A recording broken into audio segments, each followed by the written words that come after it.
Okay mga guys, so nandito naman tayo sa ating YouTube channel para magbigay ng reaction, reaction video. Itong lalong-lalo na sa itong balita sa ngayon, itong mga mainit na balita tungkol sa West Philippine Sea. Alam nyo naman, napakainit ng issue ng ganito, no? Maraming nadadamay sa atin, no? Pati mga politiko, pati mga ibang bansa, damay-damay na. So, ito ang bibigyan natin reaction, no? So, kung bago ka pa lang sa aking channel, mga guys, paki-like and subscribe na lang muna bago tayo mag-umpisa, okay?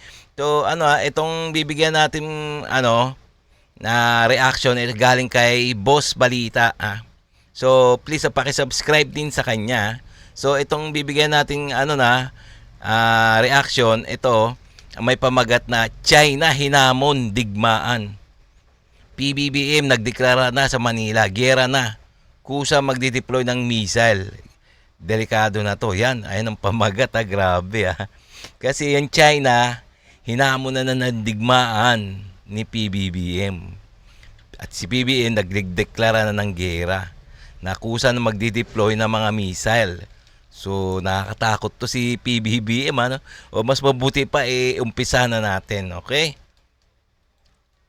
Tagos hanggang buto sa pulang mga Chino. Mensaheng binigay ni BBM sa China, lalaban tayong mga Pilipino. Ayon sa nakalap nating impormasyon, di daw sasantuhin ni BBM dito ang China. Pag merong patay talaga dito, manalangin lang daw silang hindi magdedeklara, kundi patay China talaga dito. Ayon sa Pangulo, Philippine-US Defense Deal dito ay maipatutupad kapag may nasawing Pilipino. Babalang tutugisin natin ang China, babalayan sa mga Chino. As long as they have actually caused casualties and has killed the servicemen, then that whatever their designations are, whether they're merchant marine or coast guard or actual gray vessels or navy vessels, it does not matter. That is an attack on the Philippines by a foreign power. I think Secretary Austin explained it very well. If any serviceman, Filipino serviceman is killed by an attack from any foreign power, then that is time to invoke the Mutual Defense Treaty. Ayan So nanggaling talaga sa pagsasalita ni PBBM na ma-invoke ang Mutual Defense Treaty ng Philippines at Amerika once na nagkaroon ng armed attack or may namatay na serviceman na Pilipino mula sa foreign, ibig sabihin itong mga Chinese, even the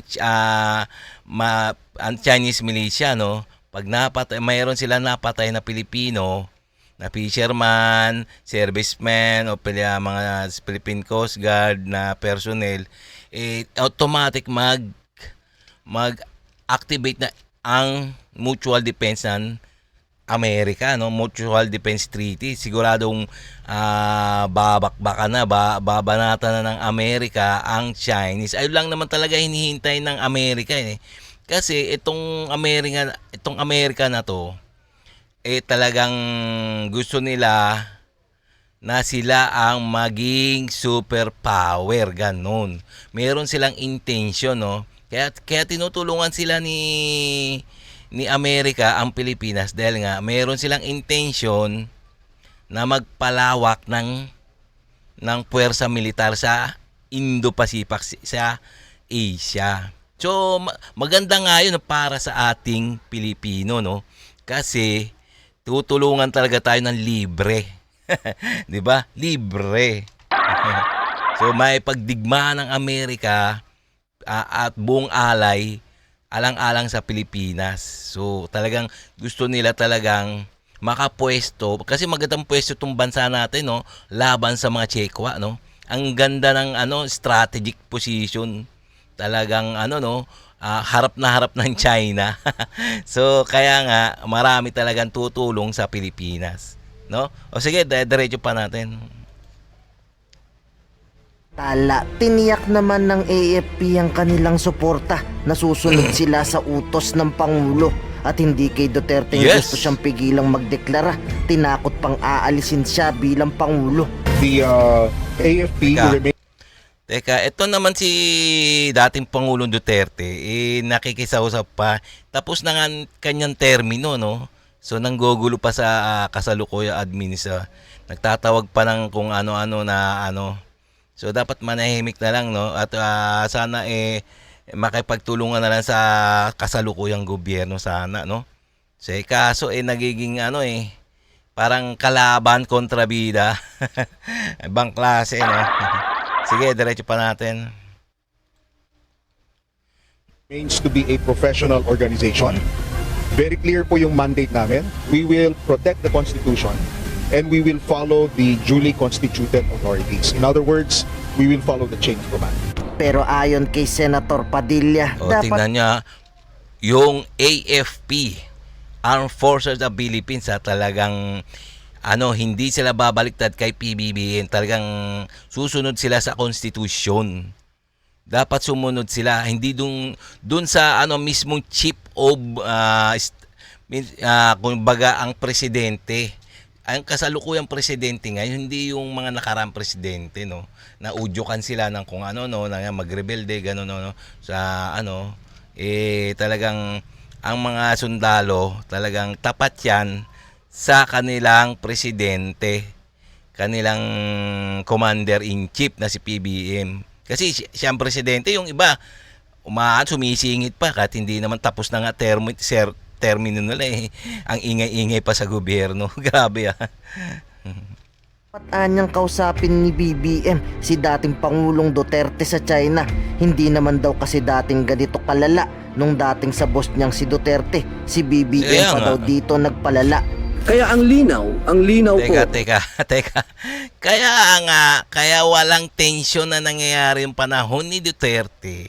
Kasi nga, sunod-sunuran lang to si Duterte at mayroon silang pinag-usapan ni Xi Jinping o Gentleman's Agreement. Kaya walang nangyayaring tensyon. Kaya ganun. So, kaya ito si Padilla naman, wala rin kaalam-alam din yan. Tingnan kung makasagot. O, sige, pakinggan natin. Na nung panahon ni Pangulong Rodrigo Roa Duterte, hindi naman tayo nagkaroon ng ganitong klaseng escalation. O, tingnan mo. Ang nangyayari noon, kapag may nangyaring medyo mabigat, nadi-de-escalate sa kagad. Ngayon lang kasi ito medyo lumaki na lumaki. Kaya sana kung mag-uusap si Presidente Bongbong Marcos at si Presidente Duterte, imposible pong may surrender. Dahil ako nga bagamat yun top secret, pero paano sasabihin na nag-surrender si Pangulong Duterte? Hindi mangyayari. Alam ko kasi meron talagang pagkakataon na dapat ang dalawang Pangulo nag-uusap. Lalo na yung katatapos lang ang termino at yung sumunod. Yan ginawa na rin niya ni Pangulong Duterte nung naupo siya. Pinatawag niya yung mga dating presidente at tinanong niya tungkol sa West Philippine Sea. Siguro ganun din ang pwedeng gawin ni Pangulong Bongbong Marcos. Ipatawag niya si Pangulong Duterte. Siyempre, Kaya nga. Kaya magkakaroon na hearing na Mag-hearing, tatanungin na sa Senado kung ano yung mga ginawa ni Duterte. Ayan na nga yun, magkakaroon na nga Ito talaga si Senador Padilla, nakakatawa no? Presidente, siyang nakakaalam kung ano ang maganda para sa atin. Magkaiba man kami ng pananaw, hindi po pwede. Yun lang po yung akin. Kung nung panahon, Pangulong Rodrigo Roa Duterte ay naging status ko yan, naging kalmado, ngayon, hindi po tayo kalmado. May mga pinag-uusapan talaga dyan. Alam mo pupunta dyan, magtititigan lang sila. May pag-uusapan talaga dyan. At yung mga bagay na palagay ko, may kinalaman sa national security natin. Hindi naman na siguro dapat yan idaan pa sa public hearing o ano. Dapat pag-usapan na lang ng dalawang pangulo natin yan, silang dalawa lang. Kasi may kinalaman nito sa national security natin. Pinagmumulan nito ng mga usap-usapan na politically motivated at destroying our minds. Kasi brainwashing na, naging politika na.